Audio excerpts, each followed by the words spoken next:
Okay, so this is the power play breakout we're going to have. You see that there's a player right down here, and he is the, boy, this is tougher when I'm recording. This is called the puck carrier, PC.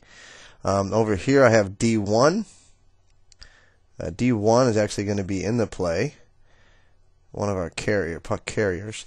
Over here, this is called the FF, or what it stands for is the far side forward. What I mean by far side is on the far side of the ice from the benches, because this forward right over here, this is the NF, or the near side forward. Okay, and later on you'll see why they have those designations. And then here behind the net, we have D2, who has the puck. This is where we'd like to start the whole play, right here behind the net. This is a timing issue here because D1 and PC have to time it exactly the same. What we'd like to have is to have PC come skating down the ice, cutting in behind the boards, and he's going to either get the pass or not from D2. D2 has a choice because trailing right along with him, maybe about 3 feet behind him, is D1. D1 will come down the boards, very close to the boards, and will just below the goal line will then curl. And D2 has the choice to either pass to D1 or to pass, just hand it off to the puck carrier to take off. That's how we get started. Now the next timing issue is the NF and the FF. Those two can't really get started. I want them to be on the other side of the red line. If they haven't quite started yet, they don't start until that pass is made by D2. As soon as that pass is made by D2, then what I want to have is I want to have the, if PC gets the puck, let me see if I can find it again. If PC is carrying the puck, then I would like to have NF come down and be a support person. What NF does is will come down the boards and will do something that we say most should not do, but you're camping out right here on that blue line. Because if PC wants to, he can actually find you as a passing option and do a give and go with you. And then here's the pass back. So that could be a give and go. So that's a passing option. Let me hold on.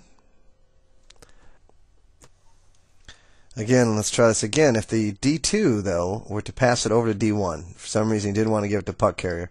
So what he did was he passed it over to D1. Then D1 would be heading straight up the ice. Let me see if I can find it.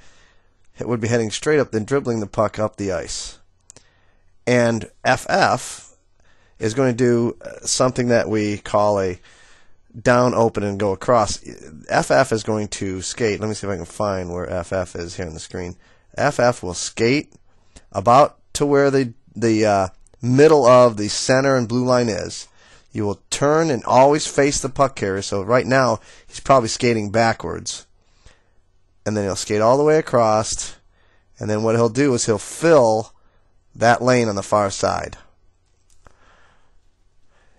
The reason he's doing that is he's always a passing option for the D1 puck carrier.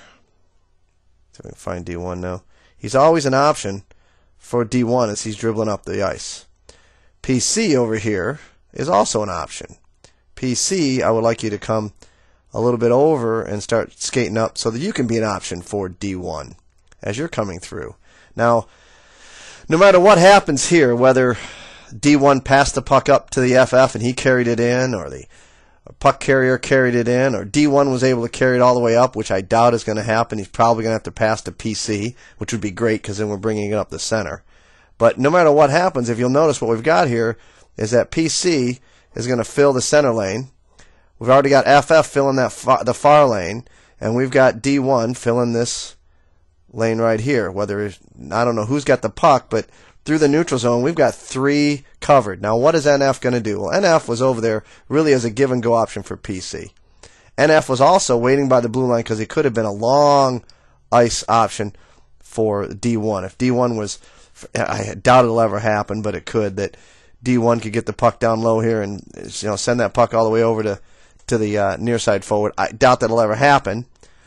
But what NF really does, he's waiting there by the blue line. He's a decoy. He can be used. But realistically, what NF is doing is that NF is going to trail the play and come in late, center ice, and be a trailer into the zone after everybody else has entered the zone. After this zone has been penetrated, and after the center zone has been penetrated, and after this outside zone has been penetrated, then NF will come in as the trailer. D2, you may have noticed I didn't really say much about D2. D2 is way back here. As soon as he makes a pass, whichever way he goes, he just goes in front of the net, and he's going to be a outlet. He's going to be a safety valve until the rest of the guys get down the ice, and then he just kind of trails as well. He comes in to the zone as a late trailer. That is the breakout. So if PC is carrying the puck into the zone, and let's say PC gets across the red line, if you're in trouble and you want to dump it in, that's fine. If you can carry it in, then what I would like to have done is whatever carrier is carrying the puck, I'd like you to dribble it in wide. Either this way, or if you're coming in the other way, I'd like you to dribble it in that way. And the reason I'd like you to do that is because the other person who's filling the lane behind you there, which on the far side here would be FF, let's say you came in on his side, he would trail behind you and then stop right about here. Because the reason he's doing that is because I want you to carry the puck in, get to about where the circle of dots are, stop, and then pass it back to the player behind you. When you do that, it'll buy us about 2 seconds of time for everyone to get set up. That's how you carry the puck in and get set up. Again, on the other side over here, what you'd have is if you were carrying it on the right, D2 would come in the zone, stop right about there, and then puck carrier, once they got down here, around these circles, would dump the puck back to D2. He would then hold on to it, move around with it while everybody else set up. Now, one of the nice setups is D2 actually has a shot. He puts it on net, and puck carrier here loops around and crashes. That's an option as well, but this is called entering the zone wide and passing it back. Now this next slide is when the puck didn't quite get cleared very far. It's sitting right here. It's not all the way down the ice, so we're not going to get that puck behind the net. What we want to do is if the defenseman gets it, I want him to take the puck and turn away from the benches. Here's the benches on the far side over here, and then the other bench over here. We always want to turn away from the benches. Why? Because they're probably doing a line change. We're going to try and catch them. So this defenseman would get the puck and he would begin over this direction. This D here would clear out of the way. FF, or the far side forward, becomes very critical here, because if FF notices that there is a line change happening, FF comes right down the boards and angles in for a curl pass from the defenseman. Also, and the reason I drew this up like this, if our goalie sees that that puck is coming down late and sees a line change, that goalie can jump out there, grab the puck, and then send a quick pass over to the FF, who can then bring it up the ice, dump it in, and start the whole play again. Okay, so that is why FF is named far forward, and we really want to have someone over there all the time, and the D and the goalie, they should be looking for FF to be curling at the blue line at the beginning of the play, especially if the dump is not all that deep from the other team.